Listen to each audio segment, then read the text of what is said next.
Hello, my name's Avi, and I'm going to be speaking about mechanistic interpretability, which is about reverse engineering neural networks to see what they're doing inside and what algorithms they use to do what they do. So I'll start with a brief overview of what neural networks are. So what I'm going to be using as an example is image classification. So we've got as our inputs the pixels of an image, then there's some sort of processing with weights, and then we get an output. So say the pixels are from an image of a dog. We want our dog output neuron to be really activated. And the activation is controlled by some weights, which we learn during a training process. And it's got lots of layers of neurons. And in this example, it's actually a convolutional neural network, but I'll just ignore that to keep things simple. The problem here is that it's just quite literally a black box of just a big matrix of values of the weights, and you can't really see what's going on. Like if you asked me what 0.78957 has got to do with telling if a picture contains a dog or a car, I wouldn't really be able to explain that. And these authors who work for OpenAI, and where I've got some of my images from, have done some work to look into neural networks and see what's going on. And the two main concepts are there's features and circuits. So features are when some neurons keep track of something in the image, like maybe a curve, or like a straight line, or a wheel. And then circuits are when earlier features are combined to make more high-level features. Like you might combine circles into wheels. And let's see a few examples. To do this, we're using Inception v1, which is quite an old computer vision model, so it's quite small and easy to look at. And it tells it classifies images. So, for example, Siberian Huskies versus Eskimo dogs, which I can't tell the difference here, so it's doing better than me. And they claim that in layer 3B, so this is like a representation of the neural network, that there are some neurons in this layer which find curves, and which asks the question of how do we know this? So the one probably most straightforward way is that we can just put some examples of curves in, which we might make artificially. And when we do this, those neurons fire strongly. And we can tell the direction of causality by the more curvy curves make them fire more. Another way is here we've done differentiating with respect to the input. And we can find the input which makes those neurons fire the most. And you can see that it's just stacked up a bunch of curves, which suggests that the thing that makes those neurons fire is curves. And I think this more surprising and amazing way that we can tell this is by actually looking at the neural network and reading off an algorithm for detecting curves. So basically, it takes slightly more bumpy curves, uses weights, and then we get some later neurons which detect curves which are smooth. And to see an example of so that's an example of a circuit.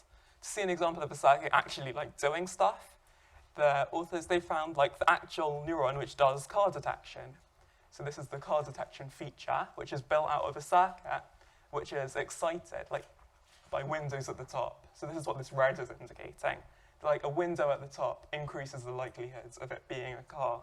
And similarly, wheels at the bottom increase the likelihood of it being a car bodies in the middle. And I'm guessing this means that it's a correct way up car detector. There might be some other neuron somewhere else which detects upside down cars. And so now we've seen that this is possible, it raises the question of why might we want to? And the thing which actually drove the authors of this paper, which I've been talking about, to do this is because there's concern among some AI researchers that future AI systems could pose a risk to humanity.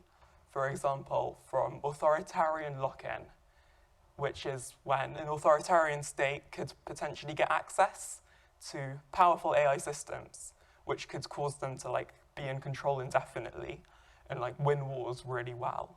So another example of how AI can be powerful is we've got this AlphaFold model, which is better than humans at predicting what proteins will result from which genes.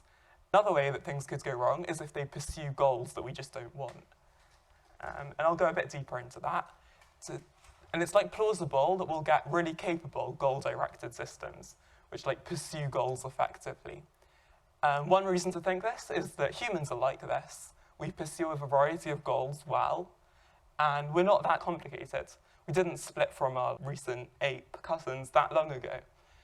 And yeah, the Turing thesis also suggests that things which are computable using physical systems, we can also compute with computers. And probably the most clear example of this is we've already got systems which can pursue goals well.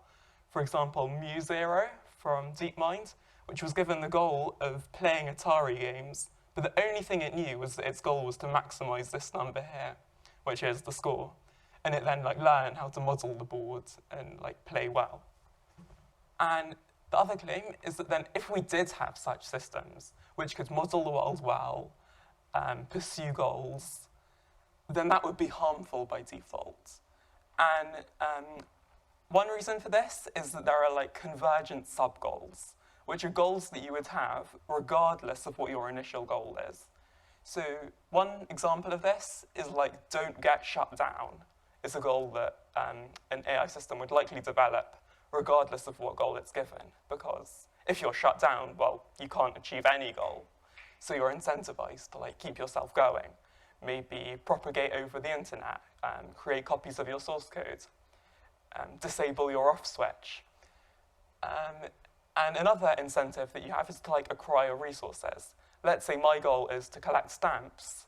I might go and rob a bank to get lots of money and buy lots of stamps. So even though my goal wasn't on the face of it something which would drive me to do something bad, as a sub-goal, I might still have an incentive to do things which are harmful. And even if we don't have these problems, it could just pursue goals really well, which are just subtly different to what we want, and it could have bad consequences.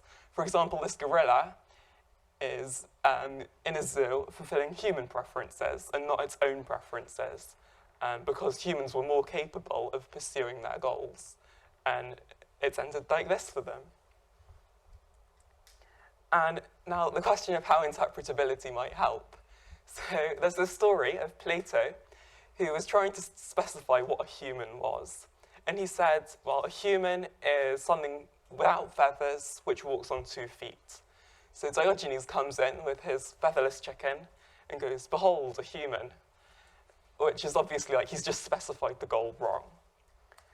So we might try giving human feedback, which is what Plato then does, and says that humans actually have to have broad nails to count as humans.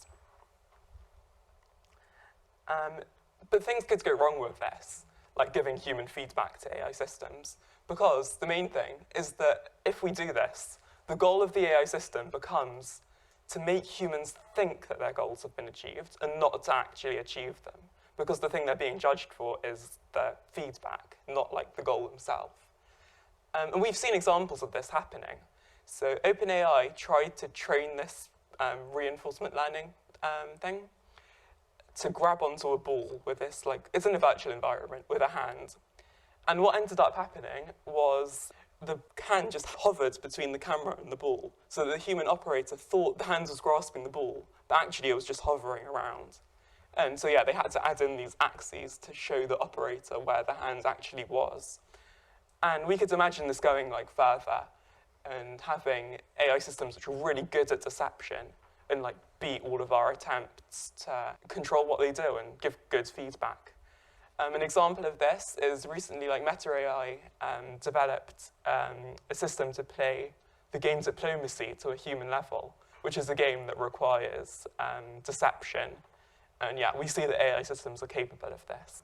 Another example, which will then illustrate how interpretability can help, is let's say we prevent an AI system to stop the Mona Lisa painting from being stolen. So what we do is we've got this camera, and it's observing the painting, and we'll give feedback if the painting is still there, saying that things are going well. And if the painting's gone, we'll give negative feedback, saying you shouldn't have done this, that's not the goal. One way that this could go wrong, then, is that the AI is actually apathetic between the painting actually being on the wall, or the painting might be stolen, but then they hang up a picture to the camera showing an image of the museum with the painting present. Like, the human operator won't be able to tell the difference because the view from the camera looks the same, but the painting's gone in the second case, and we don't want that. The place where our interpretability can help here is that actually, in the system itself, there's some knowledge stored about whether the painting is there or not there. And if we could have a look at, like, internally, the representation of the world, has it kept the painting on the wall? That would let us know whether it's doing the right thing or not. And that mostly brings me to the end. And I've just got a few things here about some resources if you're interested in learning more about AI safety. There's agisafetyfundamentals.com, which has got some really good articles about more information. It's like broken down into stages. There's the Robert Miles YouTube channel, which has got these really good videos which go through various problems that could arise and solutions. And then Two Societies, Effective Altruism Work. We think about AI safety and lots of other, like making AI go well and lots of other ways of doing good, and Warwick AI, which does, AI safety stuff and a bunch of other AI topics. So yeah, thank you.